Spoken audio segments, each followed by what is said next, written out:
taslimi ala sayyidina wa maulana Muhammad wa ala alihi wa sahbihi wa mawalah wa la hawla wa la quwwata illa billah, amma ba'du. Para jemaah yang mulia, terkhusus Bapak Bupati kita yang kita cintai dan yang kita banggakan, beserta wakil dan keluarga besar pemerintahan Kabupaten Sumedang yang sangat dicintai, yang sangat dimuliakan, yang sangat didoakan, yang sangat disyukuri juga langkah-langkahnya demi menuju masyarakat Sumedang lebih sejahtera, lebih aman, lebih damai, lebih sehat, penuh berkah, penuh rahmat, penuh hidayah dan taufik dari Allah Jalla Jalaluhu.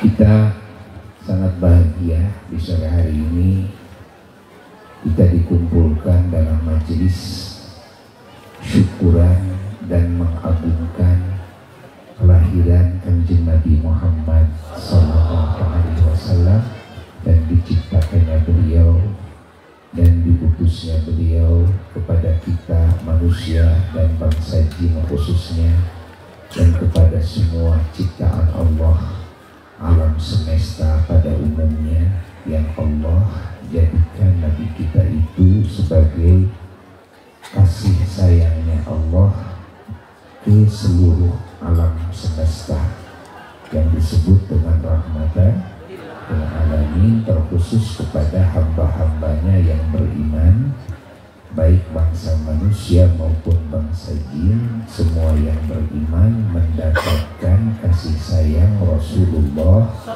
Sallallahu Alaihi Wasallam yang lebih banyak, perhatian dari Nabi lebih banyak.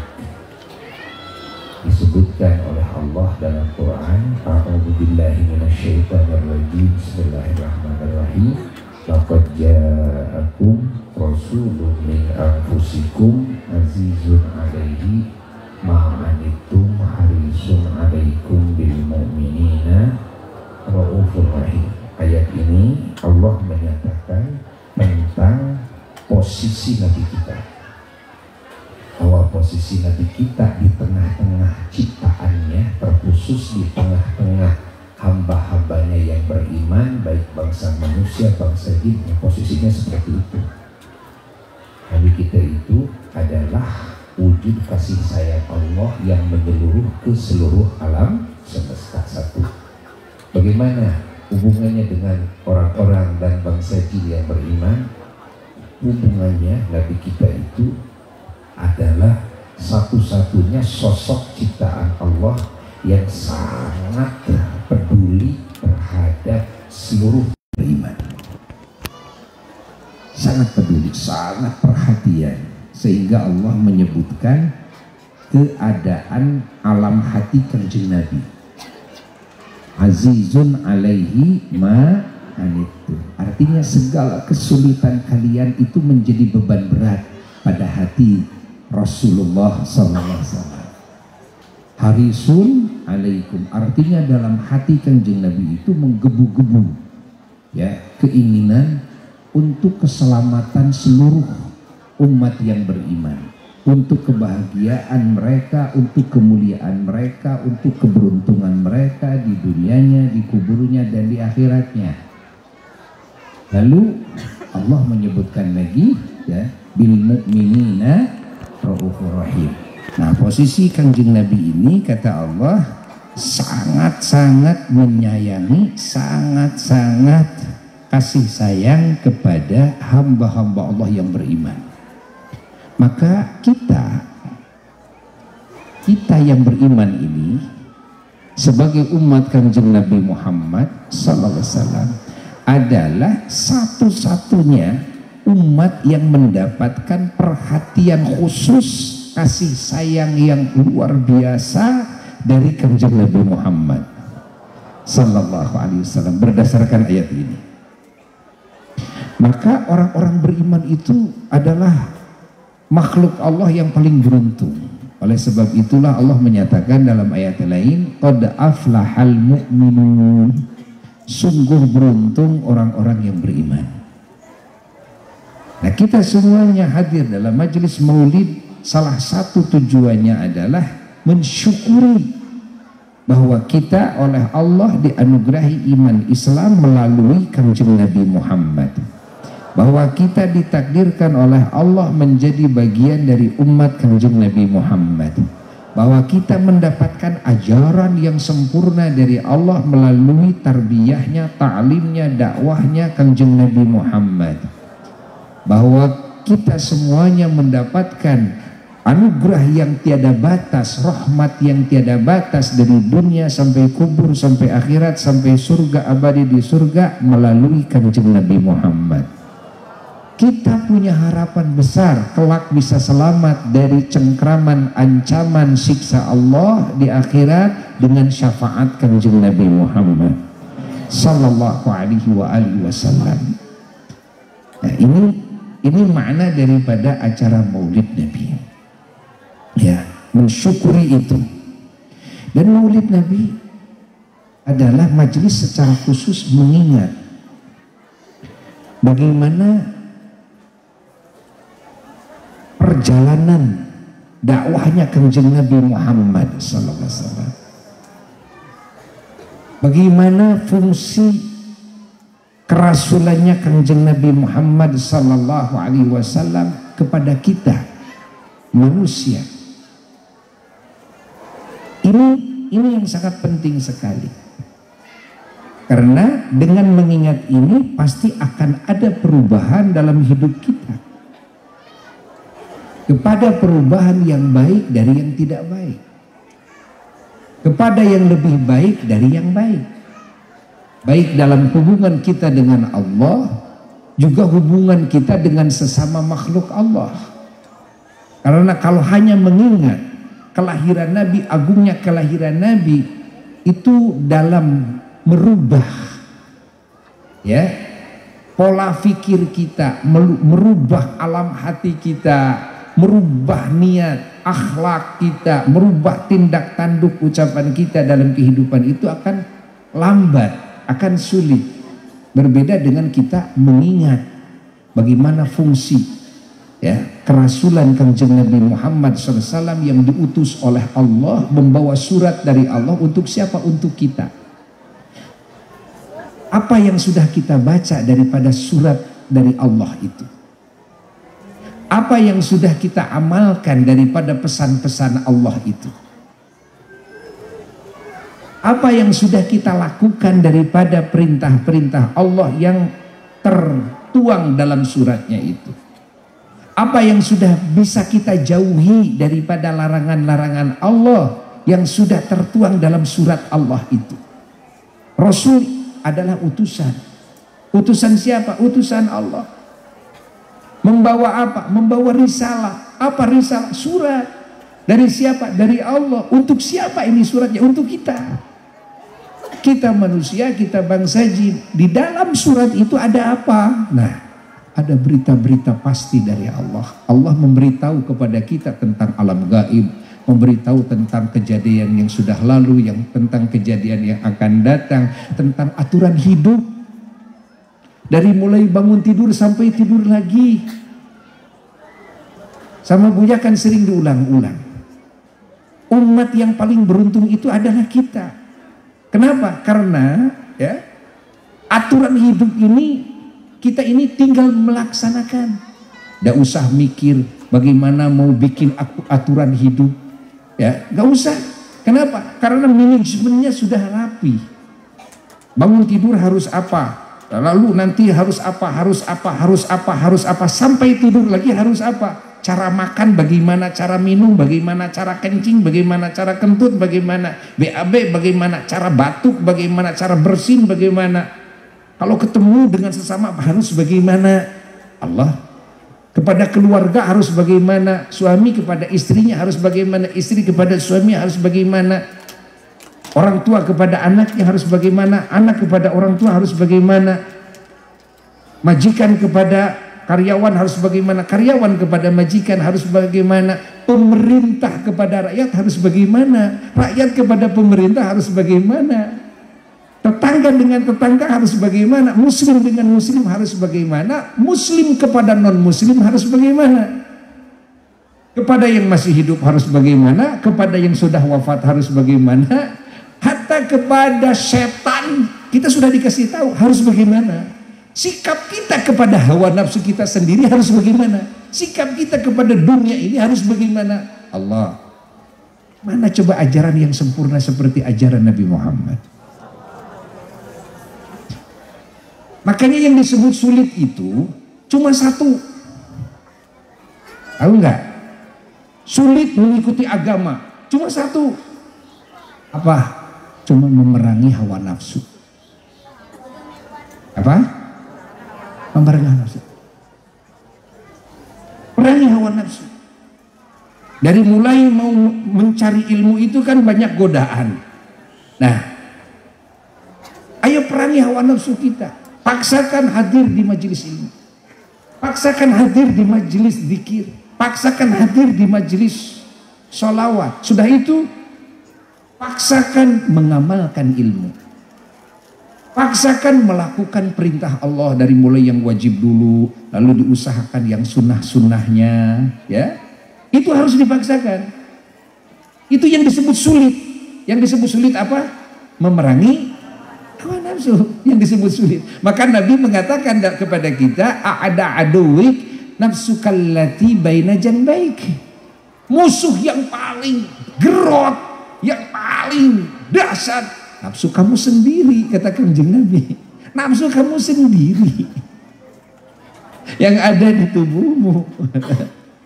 Allah, ini yang paling sulit, ini yang disebut sulit. Coba kalau kita berbicara tentang beribadah kepada Allah sesempurna mungkin dari mulai proses mencari ilmu sampai pengamalan sampai penyebaran ilmu, apa susahnya di zaman kita?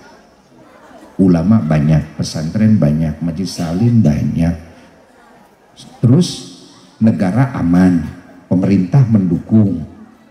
Ya, coba apa kira-kiranya? Terus sekarang mobil ada, ya, motor ada, kan? Benar nggak? Sepeda ada. Terus kalau kita pamannya di rumah, ya, di rumah nggak bisa berangkat karena sakit, ada streaming kok. Ada YouTube ulama, ada FB ulama, ya, yang sengaja menyebarkan ilmu. Kita tinggal klik di atas kasur sambil berbaring masih bisa ngaji sekarang. Dulu mau ngaji tetap harus jalan kaki. Kalau nggak bisa jalan kaki ya nggak bisa ngaji. Sekarang nggak bisa jalan kaki masih bisa ngaji loh. Allah, apa yang sulit? Apa yang sulit coba? Tapi nah tuh pakai barodo. Kan? Masalahnya di mana coba? Kunyuk dada kita. Masalahnya di mana? Di saya. Karena saya selalu dikalahkan oleh nafsu saya. Gitu. Makanya orang kalau mau sukses cuma satu, harus bisa mengalahkan hawa nafsu. Orang mau mulia harus bisa mengalahkan hawa nafsu. Ya. Kuncinya sama satu. Itu musuhnya di sini, tidak di diri kita. Ya. Allah. Maka terus pesan Nabi kepada kita, ya. Ketika Nabi sudah beres perang dari medan perang, ya, yang ancamannya terbunuh, kan? Bagaimana Nabi setelah itu lalu mengumpulkan sahabat, lalu Nabi berkata kepada para sahabat, raja'na minal jihadil asghar ilal jihadil akbar. Kita barusan sudah kembali dari perang kecil, yang paling kecil kata Nabi, paling kecil itu perangnya. Mari kita pindah kepada perang yang paling besar. Lah, sahabat kaget. Tadi dahsyat perang itu. Banyak yang terbunuh. Orang terbunuh di dalam medan perang, resikonya kan banyak. Istrinya jadi janda, anaknya jadi yatim, itu kan? Oleh Nabi disebut al-jihadil asghar, jihad yang paling kecil. Ini yang paling dasar jihad apa? Perang apa kata Nabi? Kata para sahabat. Lalu para sahabat ada yang bertanya kepada Rasulullah SAW, wa jihadul akbar ya Rasulullah. Apa itu jihad yang paling besar ya Rasulullah? Rasulullah berkata, jihadun nafsi, ya, memerangi hawa nafsu, memerangi nafsu kita. Ingat, kerusakan-kerusakan pada diri kita, kerusakan-kerusakan di rumah tangga kita, kerusakan-kerusakan bertetangga, kerusakan-kerusakan bernegara, semuanya berawal dari manut kepada hawa nafsu. Itu awalnya. Dan dari mulai yang paling kecil pribadi sampai hubungan interalam itu bisa rusak karena apa? Karena manut kepada hawa nafsu. Jadi kesuksesan dalam segala hal ketika kita bisa memerangi hawa, itu kuncinya. Ya, itu kuncinya. Maka kita harus terus berjuang siang dan malam memerangi hawa nafsu. Oleh sebab itulah Allah menempelkan wasiat di akhir surat apa itu? Wal asri, al asri, wa tawassaw bil haqqi wa tawassaw bis sabri. Kalian harus saling mewasiatkan kepada kebenaran dan kalian harus saling mewasiatkan kepada kesabaran. Kenapa ada kalimat harus mewasiatkan kepada kesabaran? Karena kita di setiap detik dan menit gitu kan, kita selalu dihalang-halangi oleh hawa nafsu, sehingga untuk melakukan apapun program-program yang mulia ya itu sangat berat sekali rasanya, karena ada apa? Hawa nafsu. Bisa lolos segala program kita dalam hidup kalau kita bisa sabar. Bisa apa? Bisa sabar. Sabar itu adalah memerangi hawa nafsu. Cek urang Sunda mah wayahna paksakeun. Naon? Wayahna paksakeun. Salat mungkum tahajud, salat subuh wayahna paksakeun. Maca Quran wayahna paksakeun. Hadir dina pengajian mung wayahna paksakeun. Ta eta teh naon? Sabar teh kitu. Sabar teh kitu. Dan mata moal aya sukses kecuali jelema nu sabar. Aya sukses, ai sabar teh lain cicing we teu salat, teu puasa, atuh kan cicing we sabar. Teu neangan duit kan. Pamajikan jeung anak bangkoreakan butuh beas, teu daek nangan sabar we cicing. Lain kitu sabar teh lain. Sabar mah ngawayahnakeun maneh dina ngajalankeun gitu kan tugas-tugas suci ya, tugas-tugas mulia, dina ngalakonan parentahan Allah, dina ngajauhan larangan Allah, dina membangun sadaya kemaslahatan kehidupan ieu. Kudu bisa ngawayahnakeun maneh, kudu bisa maksakeun diri. Wayahna paksakeun kitu. Nah, ini mudah-mudahan kalimat ini manfaat ya. Jangan panjang-panjang. Dah hiji ge nu bieu teu bisa teh itu. Nya sok merangan hawa nafsu sok. Teu bisa teh gitu kan nu ngomongna oge ripuh, nu ngomongna oge gitu kan ngalawanan hawa nafsu sorangan mah. Ai ngomong ka batur mah babari. Ngan ngalawanan nafsu sorangan balas sarua ripuh, sarua. Urang sile doakeun. Moga-moga urang sadayana sing pada bisa merangan hawa nafsu urang dina ngajalankeun sadaya tugas-tugas suci ya dina hirup urang sehingga urang kenging ridhona Allah. Doakeun Bapak Bupati urang sareng sadaya keluargana, sareng sadaya pemerintahan Sumedang ieu oge rakyat Sumedang ieu khususna umumna bangsa urang negara urang moga-moga sing subur makmur. Gemah ripah loh jinawi toto tentrem kerto raharjo sing aman damai ya sing sejahtera sadayana doakeun sararehat pala linter karasep garelis ya marulia sadayana sarukses sadayana laloba rezekina anu halal nu sae nu barokah nu gampang saroleh sareng kulawargana sareng turunanana sadayana nya laluhur jabatanana boh dimungguh Allah boh dimungguh makhluk sadayana kalayan keagungan junjunan alam Rasulullah sallallahu alaihi wasallam wa ila hadratin nabi sallallahu alaihi wasallam al-Fatihah.